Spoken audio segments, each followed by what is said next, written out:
For most of his life, Michael Jackson has been in the spotlight, most recently because of what has been described as bizarre behavior that has now led him to be charged with sexually molesting a 13-year-old boy. If convicted, he could spend 20 years in prison. Now out on bail and awaiting trial, tonight, Michael Jackson speaks out for the first time about his arrest, his accuser, and the charges that have, for the moment, made his life a shambles. We sat down with Michael Jackson on Christmas Day at a hotel in Los Angeles, one of several cities where he has been in seclusion since authorities in Santa Barbara officially charged him with 7 counts of sexual molestation and 2 counts of using an intoxicating agent reported to be alcohol to seduce the boy.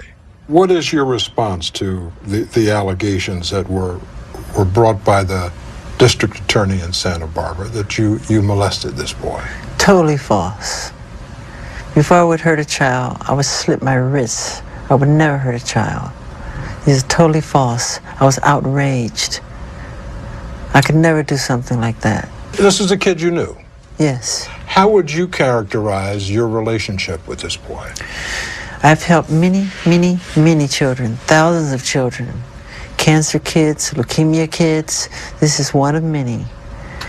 Michael Jackson says his accuser is among thousands of children he's invited to his 2,600-acre Neverland Ranch in California to play in his amusement park, visit his zoo, watch movies, play video games, and feast on their favorite foods.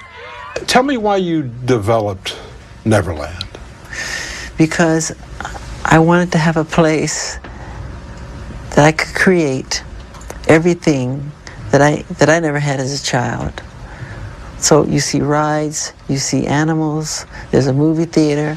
I was always on tour, traveling, and I never got a chance to do those things. So I compensated for the loss.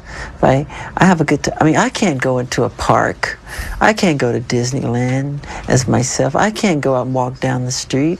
There's crowds and bumper-to-bumper cars, and so I create my world behind my gates. Everything that I love is behind those gates. We have elephants and giraffes and crocodiles and every kind of tigers and lions, and we have busloads of kids who don't get to see those things. They come up, sick children, and enjoy it. Mm-hmm. They enjoy it in a pure, loving, fun way. It's people with a dirty mind that think like that. I don't think that way. That's not me. And do you think people look at you and think that way today? If they have a sick mind, yeah. Mm. And if they believe the trash they read in newspapers, yeah. Mm. And it's not, remember something, just because it's in print doesn't mean it's the gospel. Mm-hmm. People write negative things because they feel that's what sells. Mm-hmm. Good news to them doesn't sell. And Jackson says his relationship with this boy he first met a year ago was positive. He says he was determined to help him with his battle against cancer. So when he would come over, what would he do? What would you do? I'll tell you exactly. When I first saw him, he was totally bald-headed, white as snow from the chemotherapy, very bony, looked anorexic, no eyebrows, no eyelashes. And he was so weak, I would have to carry him from the house to the game room or push him in a wheelchair to try to give him a childhood, a life. Because I felt bad, because I never had that chance, too, as a child. And so I know it felt like in that way, not being sick, but not having had a childhood. So my heart goes out to those children. I feel their pain. Jackson says he tried to help in the healing process by taking the boy around the grounds of Neverland to Jackson's favorite places. He had never really climbed a tree, so I had this tree that I have at Neverland. I call it my giving tree because I like to write songs up there. I've written many songs up there. So I said, you have to climb a tree. That's part of boyhood. You just got to do it.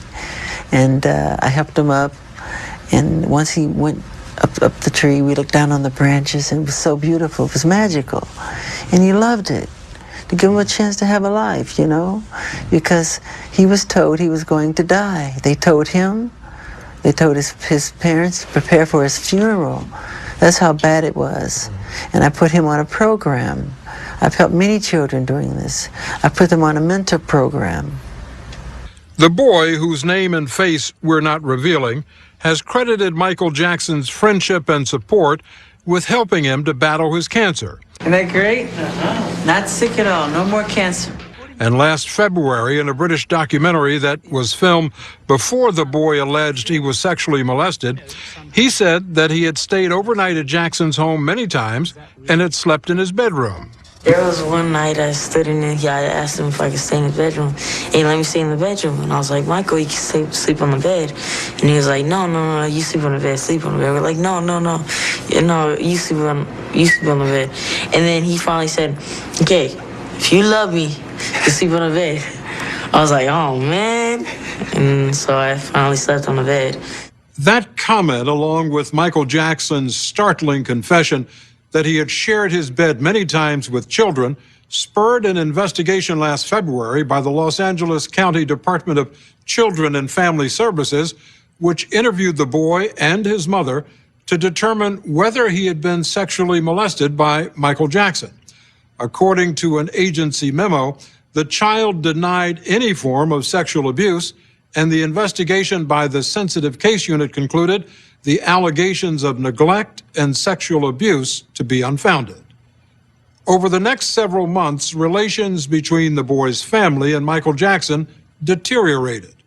According to sources close to the family, the boy's mother had suspicions that Jackson was serving alcohol to her 13-year-old son, who was still suffering from cancer.